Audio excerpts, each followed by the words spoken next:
Antarctic ocean में 28 लोग एक शिप में सवार थे, लेकिन उनकी शिप लाखों टन बर्फ के बीच में फंस। Survival story of all time.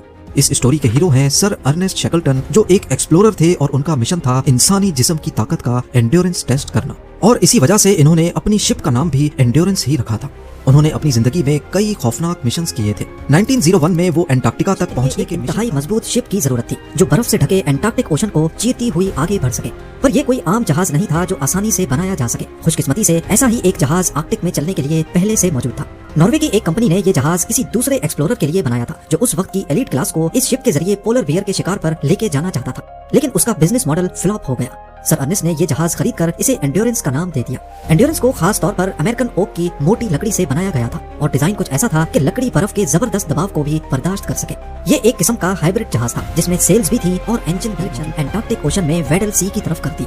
Endurance में 28 लोगों समेत 50 बड़ी नस्ल के कुत्ते भी थे, जिनको अंटार्कटिका की बर्फ में साजो सामान वगैरह खींचने के काम में लाया जाना था। 46 दिनों तक ये सफर चलता रहा और अब वो सिर्फ एक दिन में ही अंटार्कटिका के कोस्ट पे पहुंचने वाले थे। लेकिन फिर 18 जनवरी 1915 को पहली मुसीबत ने उनका रास्ता रोक दिया। हुआ कुछ यूं कि वेडल सी के ऊपर बर्फ की लेयर्स मोटी से मोटी होती गईं और एक पॉइंट पे आकर ये लेयर्स 18 फीट तक मोटी हो गईं और अब एंड्योरेंस में इतनी ताकत नहीं थी कि उन्हें चीर कर आगे बढ़ सके।